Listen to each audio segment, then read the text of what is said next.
Então, ó, vamos lá, ó. Liquidação e execução trabalhistas, vamos para as nossas questões da FCC. Então, continuando aqui, chegamos à nossa questão de número 13, são 30 questões no total. Vamos para a nossa questão de número 13, em relação à liquidação de sentença e ao processo de execução, a CLT estabelece. Então, em relação à liquidação de sentença e à execução, o que diz a CLT? Olha o que acontece, galera. Sobre liquidação, o que mais se tem, vamos anotar aqui, ó, o que a gente mais encontra nas questões sobre liquidação e que mais uma vez aqui a FCC colocou para a gente. Parágrafo 1º do artigo 879 da CLT. O que diz esse parágrafo 1º? Olha aqui, ó. O que ele diz? Na liquidação, não se poderá modificar ou inovar a sentença liquidanda, nem discutir matéria pertinente à causa principal. Isso daqui que consta nesse parágrafo 1º que está perfeito. Liquidação não serve para modificar, inovar, nem discutir matéria pertinente à causa principal. Para que serve a liquidação? Vamos lembrar aqui o seguinte, que muitas vezes a sentença proferida pelo juiz ela é ilíquida. Como assim ilíquida? Ela reconhece o direito, diz que você tem direito de receber 3 horas extras por dia no período tanto a tanto, mas não diz a quantidade em dinheiro que representam essas horas extras. Então é uma sentença ilíquida, porque diz o que você tem dinheiro, mas não estabelece a quantidade. Pô, e agora? O que eu faço diante dessa sentença ilíquida? Vou me valer do procedimento de liquidação de sentença. Só que eu não posso chegar na liquidação e começar a discutir, né? Mas eu acho que não eram 3 horas, não. Não sei se tem prova de que eram 3 horas, não. E além disso, eu acho que eu também teria direito a uma gratificação. Não pode, pô. Você não pode inovar, você não pode trazer nada novo. Você não pode querer rediscutir aquilo que já foi devidamente discutido no processo de conhecimento, na causa principal. Nada disso. O que você vai fazer é pegar aquilo que foi reconhecido, 3 horas extras por dia, no período tanto a tanto, e calcular. Na maioria das vezes, o que a gente faz é isso. Calculou. Vamos ver quanto que dá em dinheiro. Qual era o salário, divide, coloca o percentual das horas extras, quantas horas extras, bota juros, correção monetária e chega ali, ó, R$ 72.358,12. Isso que a gente faz. Então, o parágrafo 1º já traz essa ideia de que nós não podemos inovar. Volta lá. Nós não podemos inovar, não podemos modificar e nem discutir matéria pertinente à causa principal. Isso cai bastante em prova da FCC e pode ser que vocês encontrem no seu TRT Pernambuco, ok? Depois, vamos lá. Erro aqui nas demais. Letra B. Somente as decisões passadas em julgado e os acordos, quando não cumpridos, poderão ser executados na Justiça do Trabalho. Não, os títulos executivos, eles são outros também. Não só decisão passada em julgado e acordos. Não, eu tenho no artigo 876 da CLT o termo da Comissão de Conciliação Prévia, eu tenho ali o termo que foi firmado com o Ministério Público do Trabalho, eu tenho outras, eu tenho a decisão que é objeto de recurso, eu tenho outros títulos executivos, judiciais ou extrajudiciais, não são apenas esses daqui. Depois, na C, elaborada a conta pela parte ou pelos órgãos auxiliares da Justiça do Trabalho, o juiz procederá à intimação da União para se manifestar no prazo de 8 dias sob pena de preclusão. Olha aqui o erro, galera. Prazo de 8 dias está errado. A União vai ser intimada, parágrafo 3º do mesmo artigo 879, ela possui o prazo de 10 dias. Então, quem tem prazo de 8 dias a partir da reforma trabalhista é a parte. A União continua tendo o prazo ali de 10 dias sob pena de preclusão para falar sobre os cálculos de contribuições previdenciárias que constam na liquidação. Então, toma cuidado, prazo de 10 dias, parágrafo 3º do artigo 879. Letra D. Requerida a execução, o juiz ou presidente do tribunal mandará expedir mandado de citação do executado a fim de que cumpra a decisão ou acordo, ou quando se tratar de pagamento em dinheiro, exceto de contribuições sociais devidas à União, para que o faça em 72 horas. Ó, 2 erros aqui. Primeiro, são 48 horas, inclusive as contribuições devidas à União. Isso aqui é o artigo 880 da CLT. Pode anotar o artigo 880, pode pegar na sua CLT. Eu incluo ali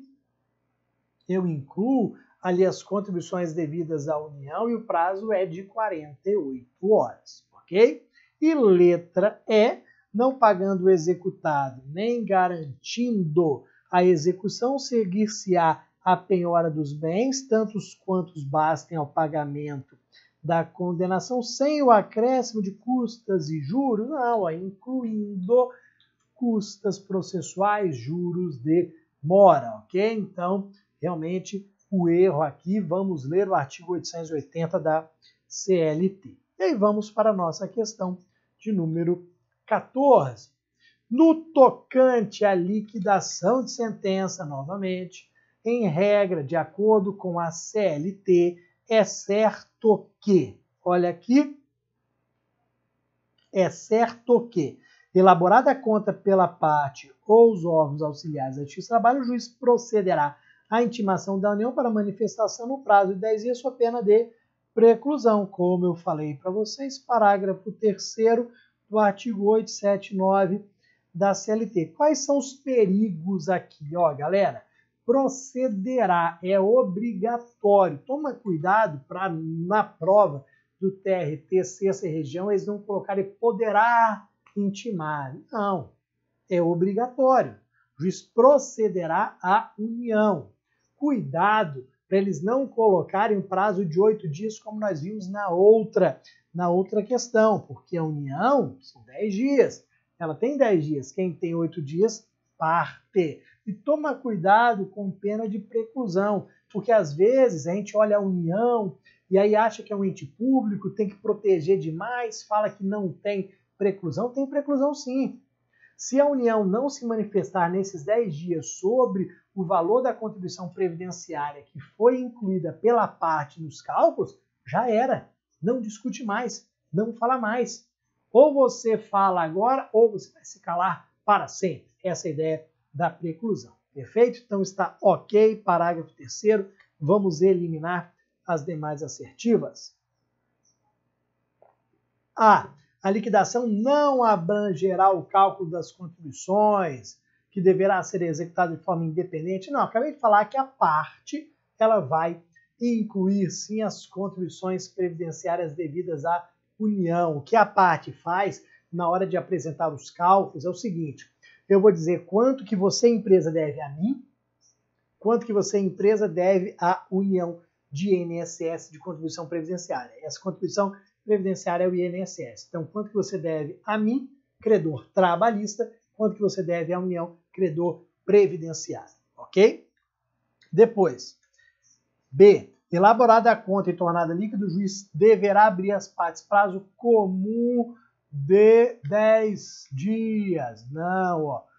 Agora nós temos um prazo comum de 8 dias, ok? Isso daqui é reforma trabalhista. C. Na liquidação, pode-se modificar a sentença, bem como discutir matéria pertinente à causa principal? Claro que não. Já vimos que não há essa possibilidade. D. Tratando-se de cálculos de liquidação complexos, o juiz deverá nomear perito para elaboração e fixará, depois da conclusão do trabalho, o valor dos respectivos honorários, com observância, entre outros, do teto de 3 salários mínimos regionais. Não, galera, na verdade, olha o que acontece. Se for um cálculo de liquidação complexo, o juiz vai nomear perito. Ok, mas vejam o seguinte, que esse teto Aqui não é de 3 salários mínimos regionais, aqui é pelo Conselho Superior da Justiça do Trabalho, então está errado isso daqui, mas há sim a possibilidade de nomeação, ok? Do perito. Então, letra E, que está adequada, que está correta.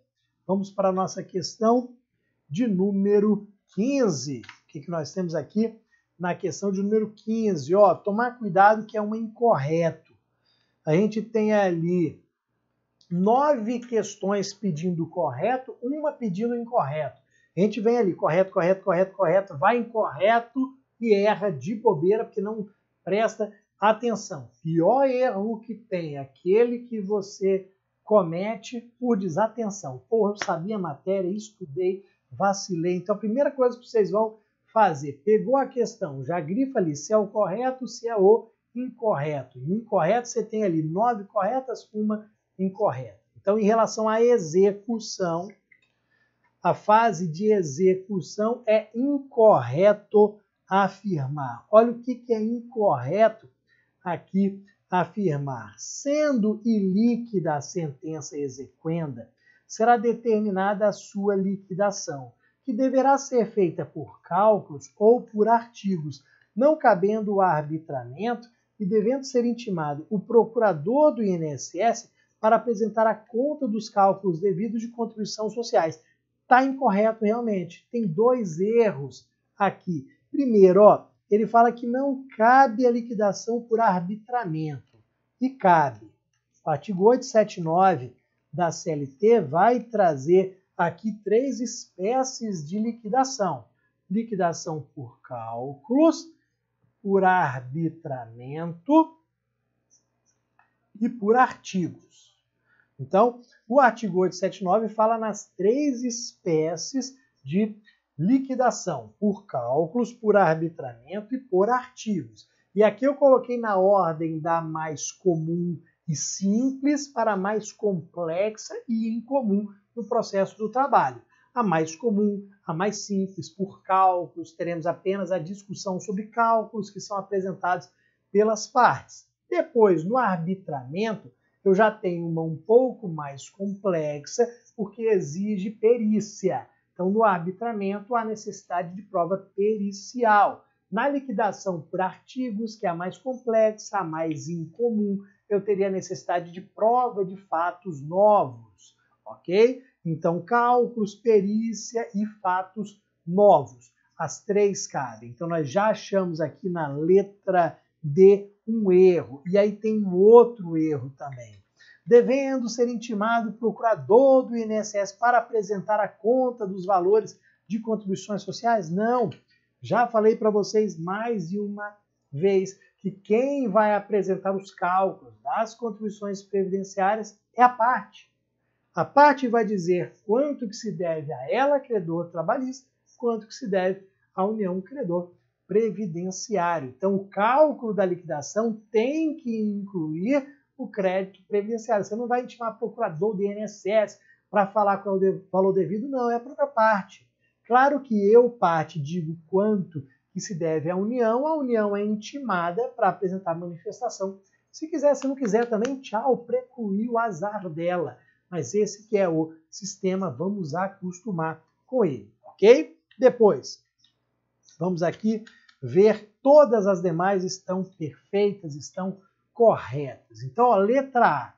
Garantida a execução ou penhorados os bens, terá a empresa 5 dias para apresentar embargos, cabendo igual prazo ao exequente para impugnação. Isso está perfeito. Artigo 884 da CLT, que fala dos embargos à execução.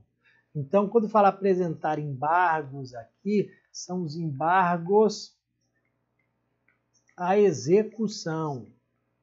Embargos à execução, defesa do executado no processo aqui, no prazo de 5 dias após a garantia da execução. Perfeito, artigo 884. Depois, ó, nas prestações sucessivas por tempo determinado, a execução pelo não pagamento de uma prestação compreenderá as que lhe sucederem. Perfeito. Ó, aqui o que vocês vão fazer? Vocês vão pegar o artigo 891, 892 da CLT, que tratam dessas prestações sucessivas. Como o tempo é determinado, nós sabemos quantas são as prestações, a execução pelo pagamento de uma prestação compreenderá as que lhe sucederem. Todas as demais nós sabemos quantas são, nós temos ali um tempo determinado. Ok? Depois a gente vai ter uma outra questão que fala do indeterminado também. Letra C. O termo de ajuste de conduta, que é o nosso TAC, o termo de ajustamento de conduta, o ajuste de conduta firmado perante o Ministério Público do Trabalho e o termo de conciliação firmado perante a Comissão de Conciliação Prévia são títulos executivos extrajudiciais. Perfeito, artigo 876 da CLT. São títulos executivos na Justiça do Trabalho, são extrajudiciais porque são criados lá no Ministério Público do Trabalho, lá na Comissão de Conciliação Prévia, ou seja, não são decorrentes de atuação da Justiça do Trabalho em uma ação trabalhista. Por isso que são títulos executivos extrajudiciais, de acordo com o artigo, como eu anotei ali, 876. Depois, letra E. Serão executadas ex officio as contribuições sociais devidas em decorrência de homologação de acordo em reclamação trabalhista. Ó, eu tenho aqui execução de ofício na Justiça do Trabalho. Foi feito um acordo, incide sobre o acordo contribuição social, INSS, será executado ex officio. Perfeito. Ok? Então, realmente a única incorreta, a letra D. E aí nós passamos para a nossa próxima. Vamos passar aqui para a nossa questão de número 16. Então, de número 16, é regra prevista no processo do trabalho sobre os embargos à execução e a impugnação à sentença de liquidação. Que regra está prevista nos embargos à execução? Vou colocar de novo aqui o dispositivo, ó, 884 da CLT, embargos à execução. Então, nós temos aqui, ó, o exequente pode apresentar impugnação à sentença de liquidação no mesmo prazo previsto para o executado apresentar embargos. Isso consta no 884, parágrafo 3º da CLT. Que mesmo prazo é esse? O prazo de 5 dias. Olha o que acontece. Nós tivemos a sentença de liquidação. O que é a sentença de liquidação? A decisão que homologou o valor devido. A decisão que finalizou ali o procedimento de liquidação, dizendo quanto é devido, qual valor não é devido. Então, chegamos ali ao final da liquidação, o juiz proferiu essa decisão, que muitos chamam de sentença de liquidação, dizendo que o executado deve ao exequente R$ 52.300. Os dois podem discutir esses valores? Sim, se eles apresentaram manifestação no procedimento de liquidação, eles podem sim contestar valores, discutir valores, quando nesta parte dos embargos à execução. No mesmo prazo, para os embargos, o prazo de 5 dias, o exequente poderá impugnar, o executado vai impugnar através dos embargos. Então está perfeito aqui o que se diz na letra E. As outras estão realmente erradas. Olha aqui o erro das demais. Vamos lá, ó. O prazo dos embargos à execução é de 10 dias contado da juntada aos autos do auto de penhora. Não, 5 dias. Vamos colocar do jeito que está na CLT. 5 dias a contar da garantia do juízo. É assim que vai cair na prova, porque é assim que está no artigo 884. 5 dias a contar da garantia do juízo. B. O exequente só poderá impugnar o cálculo de liquidação no momento em que tiver ciência da liberação do crédito exequendo. Não tem lugar nenhum falando disso daqui. Muito pelo contrário, o exequente pode apresentar impugnação no prazo dos embargos. C. A impugnação à sentença de liquidação será julgada em autos apartados. Não, serão nos mesmos autos, no mesmo processo. Nos mesmos autos, no mesmo processo. D. Nos embargos à execução não cabe a produção de qualquer prova, muito menos a testemunhal. Olha o que acontece, galera. O artigo 884 da CLT, ao tratar dos embargos, traz inclusive a possibilidade de ser designada audiência. Lendo o artigo 884, a gente vai perceber no parágrafo 2º a possibilidade de ser realizada a audiência para a produção de provas. Se eu tenho audiência para a produção de provas, cabe qualquer prova, inclusive a testemunhal. Cheguei agora nos embargos. Tem que fazer perícia? Bora fazer perícia. Tem que ouvir testemunha? Vamos ouvir testemunha. O juiz vai, parágrafo 2º, inclusive, marcar a audiência. Perfeito, galera? Então, erro aqui da letra D. Ok, meus amigos? E aí nós finalizamos mais uma questão tratando do tema. E aí nós vamos aqui para a nossa questão 17. Bora lá. O que nós temos na 17? Considere a seguinte situação hipotética. Em determinada reclamação trabalhista, foi ordenada a prévia liquidação por cálculos da sentença já transitada em julgado. Beleza. Ou seja, liquidação definitiva. Na fase de liquidação de sentença, segundo a CLT, elaborada a conta e tornada líquida, o juiz deverá abrir as partes para impugnação fundamentada o prazo de... Aqui, galera, qual que é a importância desta questão? Reforma trabalhista.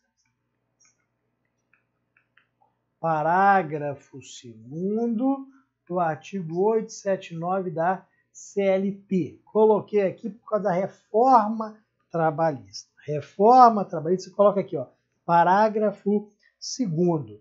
Trouxe duas alterações. O parágrafo 2º tem duas alterações que foram implementadas pela reforma trabalhista e que, se a banca for cobrar alguma questão relacionada à liquidação, pode ter ali plena certeza que eles vão cobrar isso daqui. Quais foram as duas alterações no parágrafo 2º do artigo 879 sobre liquidação que foram trazidas pela reforma trabalhista? Primeiro, galera, nós tínhamos antes a possibilidade do juiz intimar ou não as partes para manifestação. O juiz tinha a possibilidade, poderá intimar, era assim. Ou então o juiz intimava ou não intimava, se ele tivesse a filha intimava, se ele não quisesse ele não intimava, era exatamente assim. Estava nas mãos dele. Oh, também chovendo hoje, não vou intimar não. Ah, hoje está sol, vou intimar. Beleza, era assim. Agora, o que acontece? Anota aí, ó. Intimação obrigatória. Intimação obrigatória das partes. Havia essa grande diferença entre as partes e a União, porque para as partes era poderá intimar. A União não, a União sempre foi intimada de maneira obrigatória. Agora os dois, eles são intimados de maneira obrigatória. Então, se eu tenho os cálculos, intima obrigatoriamente as partes para a manifestação, intima obrigatoriamente a União para manifestação. Se não houver manifestação de partes e união, preclusão, ok? Só que aí nós vamos para outra mudança. Agora, nós temos um prazo comum de 8 dias. Então, agora, as partes serão intimadas para a manifestação no prazo comum de 8 dias, sob pena de preclusão. Antes, nós tínhamos um prazo de 10 dias. Então, qual que é o cuidado que vocês já perceberam em outras questões aqui? Tem que lembrar que a união 10, parte 8 dias. Ficamos com essa diferença. Em relação à intimação, as duas são obrigatórias. Tem que intimar a parte, tem que intimar a união. Agora, intimou a parte, 8 dias. Intimou a união, 10 dias. Os dois sofrem preclusão? Sim. que significa preclusão? Preclusão é perda da possibilidade de realizar um ato processual. Que possibilidade eu estou perdendo aqui? Se eu não me manifesto, eu parte, nesses 10 dias, se a união não se manifesta, nos 8 dias, se eu parte, não me manifesto nos 8 dias, se a união não se manifesta nos 10 dias, o que acontece? Perdemos a possibilidade de discutir no futuro. Lá na frente eu não vou poder falar, mas esse valor está errado, meu amigo, ó, preclusão. Você foi intimado para se manifestar, não se manifestou, você concordou com os cálculos, esqueça qualquer discussão. Essa que é a ideia da preclusão, vamos tomar cuidado. Ok, meus amigos? Tranquilo? Vamos aqui, ó. Os outros a gente já vai eliminando, ó. Os prazos, eles estão errados. 5 dias, 10, 10. Então, nós temos aqui, ó. Nós temos aqui esses erros. Olha a letra E. Olha que engraçada a letra E. Não havendo preclusão em razão dos embargos à execução. Nós já falamos numa outra questão aqui, que nos embargos à execução a gente vai poder discutir os cálculos, tanto exequente, tanto executado. Acabamos de ver ali numa outra questão. Só que qual é o detalhe que você não pode esquecer? Lá nos embargos à execução, a gente só vai poder discutir os cálculos se lá atrás, quando intimado, nós apresentamos manifestação. Essa análise que vai ser feita. Hoje, o Poder Judiciário vem e me intima para apresentar manifestação em 8 dias. Passam os 8 dias, eu estou assim. Apresentar manifestação, nada não. Tá, beleza. Aí lá na frente, nos embargos, eu queria reclamar dos cálculos. Não, Bruno. Houve preclusão para você. Agora, se eu sou intimado para apresentar manifestação em 8 dias, apresento a manifestação, o juiz não aceita as minhas alegações, bota um valor que eu acho que está errado. Lá na frente, eu vou poder, nos embargos à execução, discutir de novo? Vou. Eu vou poder, nos embargos, discutir novamente, porque lá atrás, quando intimado, eu discuti, eu apresentei manifestação, eu apresentei impugnação. Ok? Essa que é a ideia que eu quero que você lembre para a sua prova. Vamos lá, na sequência. Vamos seguindo aqui, chegamos à nossa questão de número 18. O que nós temos aqui nesta questão de número 18? Ó, vamos lá.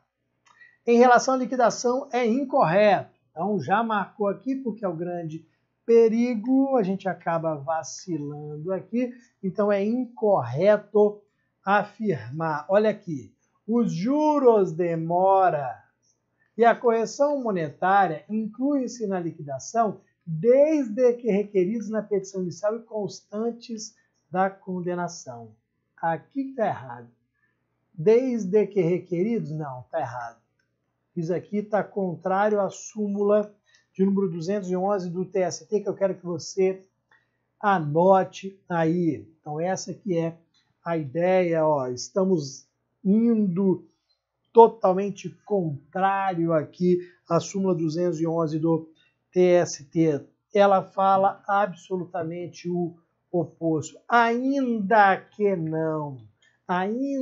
não requeridos na petição inicial, ainda que não constantes na condenação, os juros de mora e a correção monetária serão incluídas ali no cálculo de liquidação. O que nós estamos querendo dizer aqui? Simples, à luz da súmula 211. Você sabe que o juiz, na hora de julgar, ele tem que observar o que foi pedido pela parte.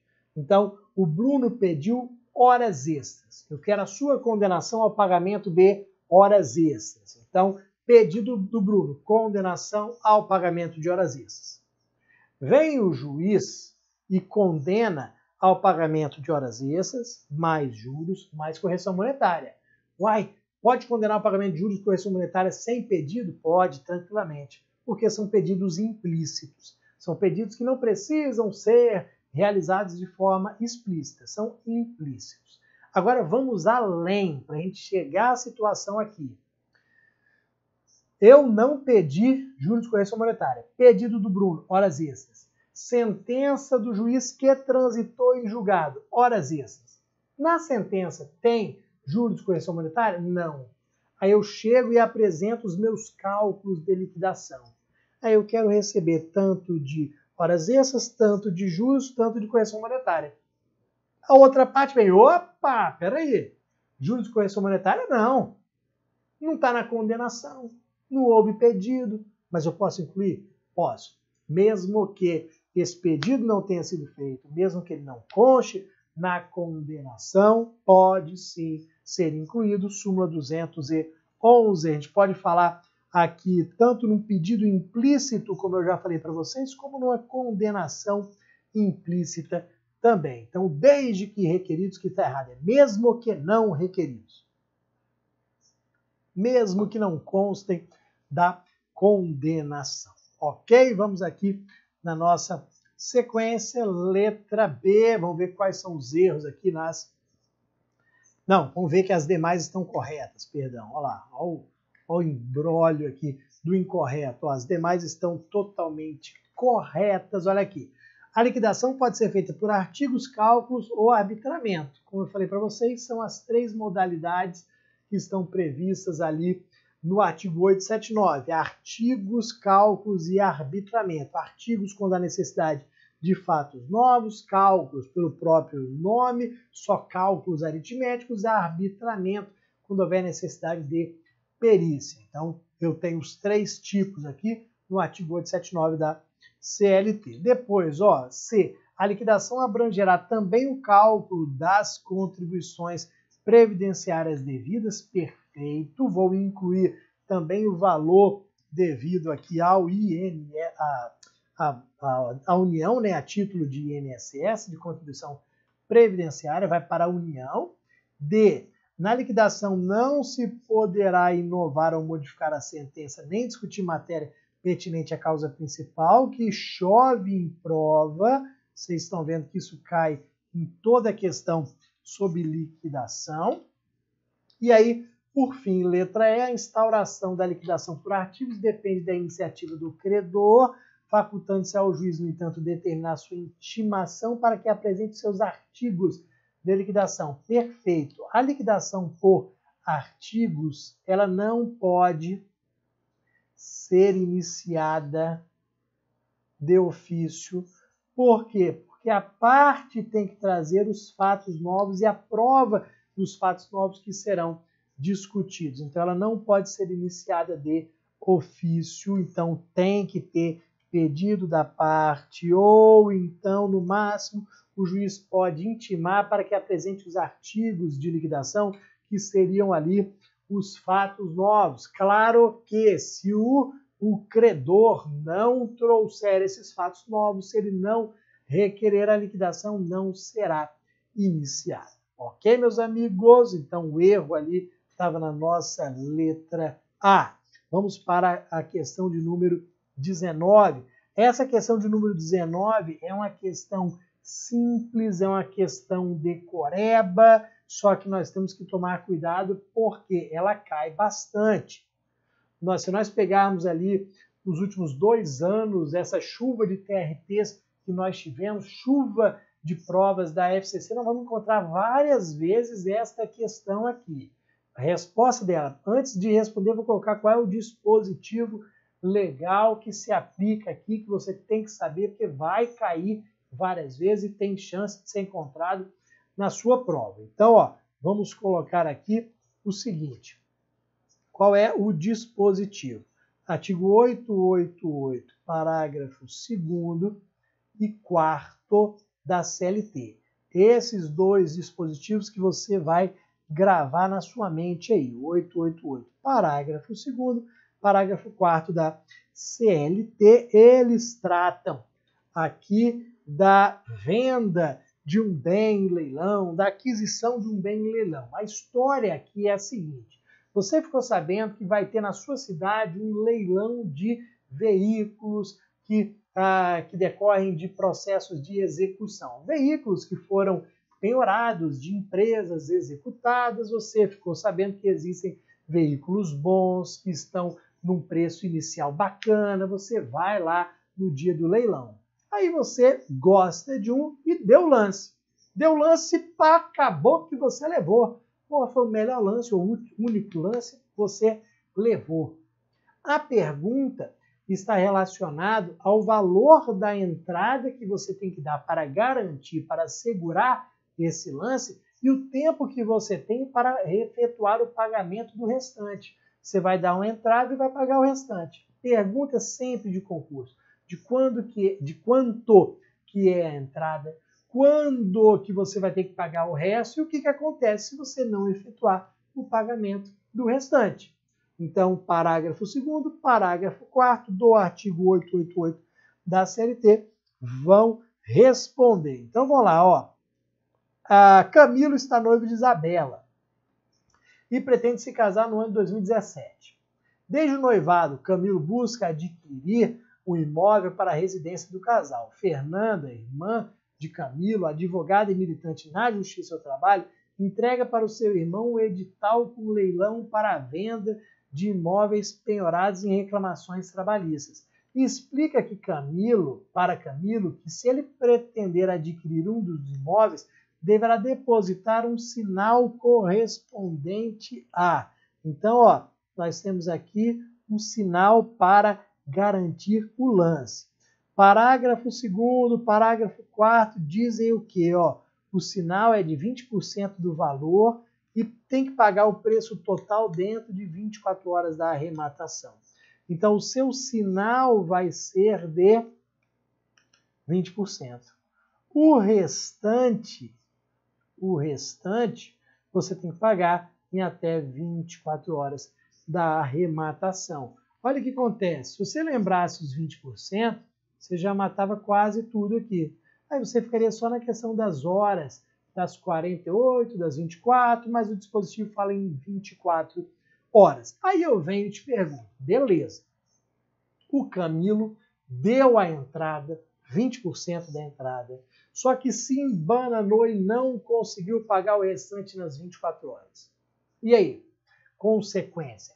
Perde a entrada, não perde a entrada? Perde sim a entrada. Essa que é a consequência. Então ele deu o sinal de 20%, a entrada de 20%, não pagou o restante nas 24 horas, vai perder o sinal dos 20% e o bem volta para ser vendido, para ser novamente vendido. Vamos tentar novamente vender. O dinheiro, os 20%, vão para a execução. Então, perde os 20% do sinal para a execução e o bem volta para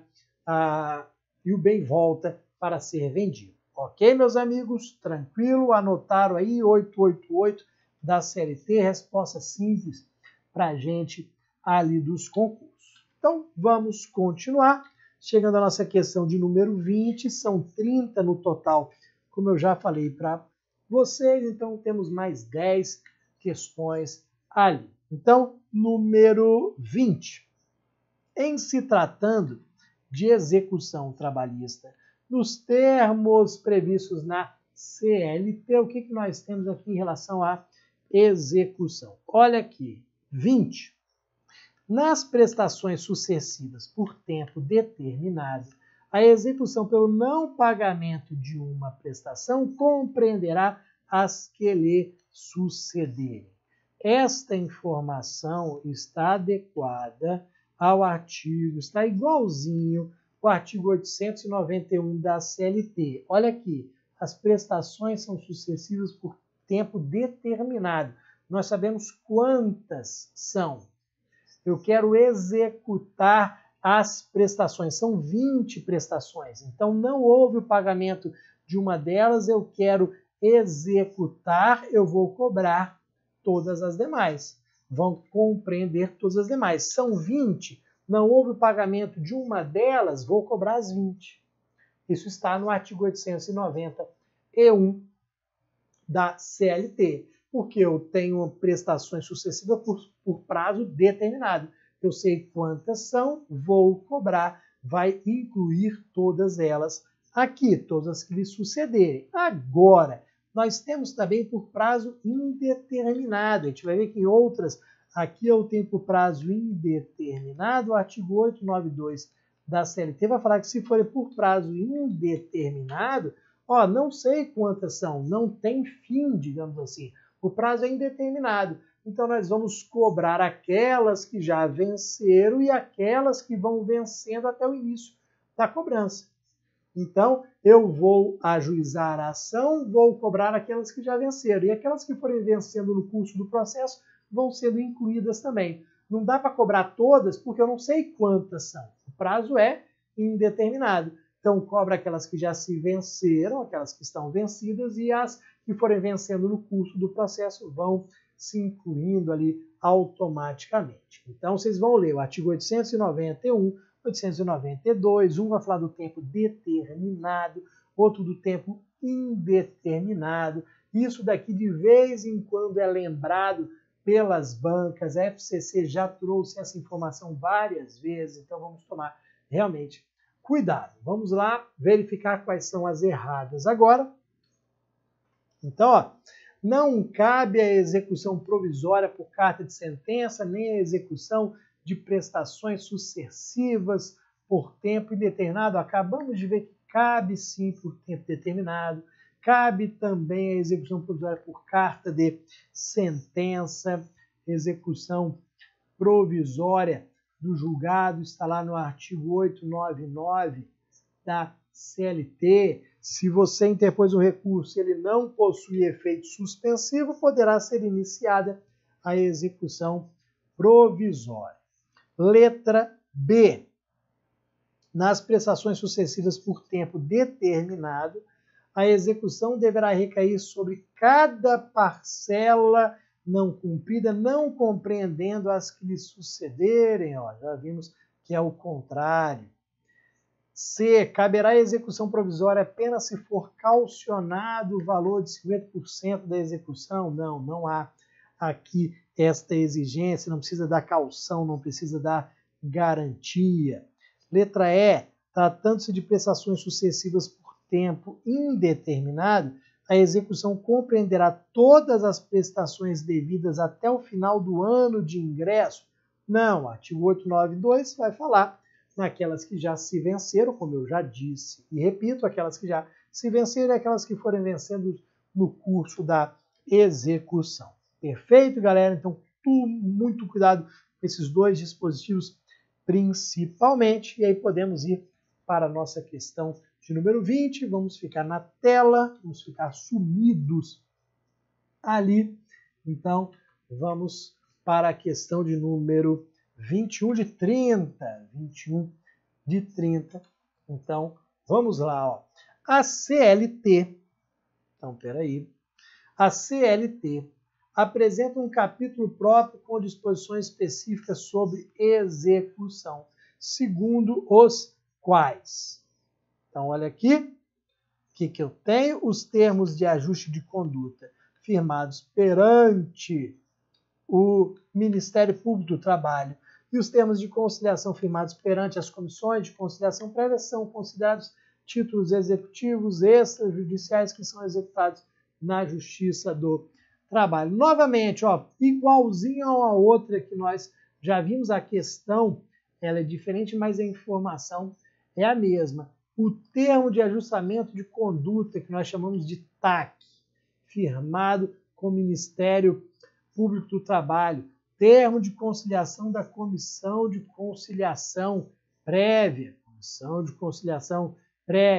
títulos executivos extrajudiciais, podem ser executados na Justiça do Trabalho de acordo com o artigo 876 da CLT, como eu já disse, são títulos executivos extrajudiciais porque eles não são criados dentro do Poder Judiciário, dentro de um processo, não são originários ali de uma decisão judicial. Perfeito? Então, são títulos executivos extrajudiciais. Essa é a informação correta. Vamos eliminar agora as erradas. Vamos lá, galera. Ó, letra A.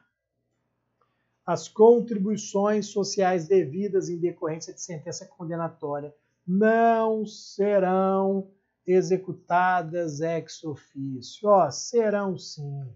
O artigo 876 da CLT também fala nessa execução de ofício. O artigo 114 Inciso 8º da Constituição fala também dessa execução de ofício. Não tem que ser instaurado procedimento próprio, nada disso. Na própria Justiça do Trabalho nós vamos executar essas contribuições, vamos cobrar essas contribuições. Então nós temos lá no artigo 876 da CLT e o 114, inciso 8º da Constituição, que fala da competência da Justiça do Trabalho, que vocês já conhecem. B.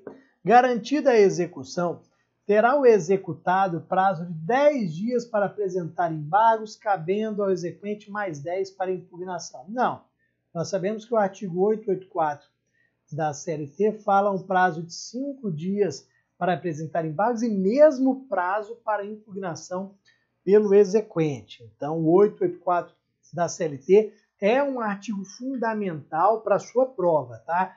Quando a banca inventa de colocar uma questão sobre execução, é quase certo que vai cair ali embargos à execução. Então, vamos tomar cuidado, que é quase certo de a gente encontrar esse tipo de situação. E se colocar embargos à execução, pode ter certeza, 99% de chance da resposta estar no artigo 884. Então, tem que saber. 884, falei até embolado. Ó, a matéria de defesa e embargos à execução fica restrita às alegações de quitação da dívida exequenda, cabendo apenas prova documental, não há previsão de prova oral, tudo errado. Ó. Não está restrita apenas à quitação, não.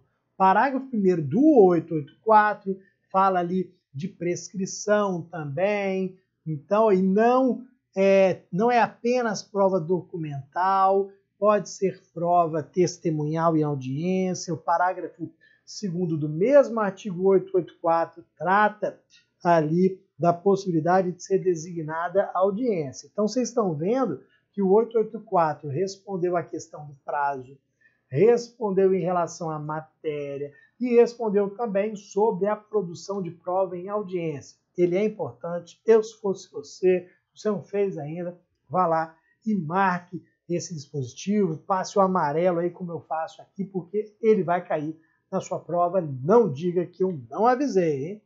Depois, vamos lá, continuando. Letra E. A execução pelo não pagamento de uma prestação não compreenderá as que lhe sucederem nos casos de execução de prestações sucessivas por tempo determinado.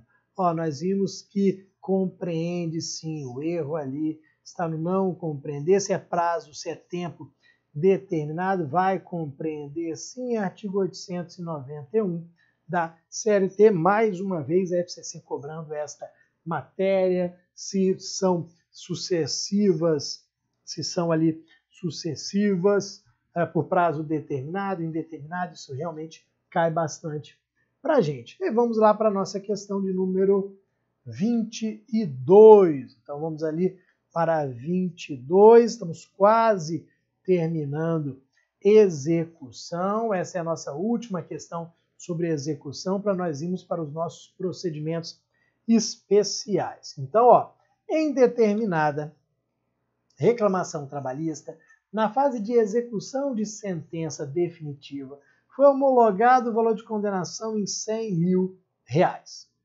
tendo sido devidamente citada a executada para pagamento, que demonstrou seu inconformismo com o valor cobrado perante o oficial de justiça. Esgotado o seu prazo e sem que a executada pagasse ou indicasse bem a penhora. Olha o que acontece, galera. Nós estamos aqui no artigo 880 da CLT. O oficial de justiça encontra o executado e fala o seguinte: executado, você tem 48 horas. Ah, eu tenho 48 horas para quê, oficial de justiça? Ó, nessas 48 horas você pode pagar esses R$100 mil. Não vou pagar porque, como vocês viram, eu discordo. Esse valor está errado, discordo dele, não vou pagar. Mais alguma alternativa? Sim, ó. Você pode pegar esses R$100 mil e depositar em juízo para fazer com que o processo continue e você possa discutir qual é o erro, se são 100 mil, 90 mil, 80 mil. Então, ó, além de pagar, se você paga, você extingue o processo. Então, você não quer pagar? Então você pode depositar esses 100 mil reais. Ah, não, ó, ou não tenho os 100 mil reais para depositar, ou eu tenho, mas não quero tirar das minhas aplicações. Então, ó, você tem uma outra possibilidade. Você pode nomear bens à penhora. Então, pegue um bem do seu patrimônio e nomeie a penhora. Vincule esse bem. Dê este bem como garantia do processo. Ele tem que ser de pelo menos 100 mil reais para você continuar podendo discutir no processo. Agora, nessas 48 horas, ó, não houve pagamento. Então, não houve pagamento. Não houve depósito da quantia. Não houve nomeação de bens à penhora. O que vai acontecer? Exatamente isso que a questão está perguntando. Esgotado o seu prazo de 48 horas, sem que a executada tivesse pago, indicado bens à penhora, o que nós teremos? O que o oficial de justiça vai fazer? Como acabou a paciência, o oficial de justiça vem, ó, o juiz da vara determinará a penhora de tantos bens quantos bastem para a satisfação do julgado. Isso vai ser feito pelo oficial de justiça, podendo ser feita a penhora em dinheiro.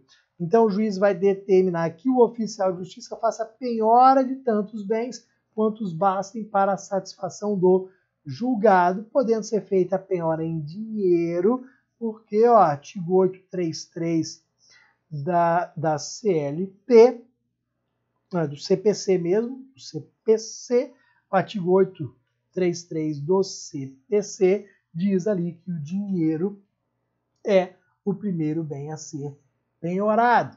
Então, ó, a ideia é que nós temos a possibilidade ali de penhorar dinheiro, porque é o primeiro bem a ser penhorado na ordem de preferência do artigo 833 do CPC. E olha o detalhe que eu tenho certeza que você lembra: o oficial de justiça vai realizar a penhora dos bens e ele mesmo vai avaliar, porque no Justiça do Trabalho ele é o oficial de justiça avaliador. Vai penhorar e vai avaliar. Penhorou um veículo, vai dizer quanto que vale o veículo, vai avaliar o veículo. Ok, galera?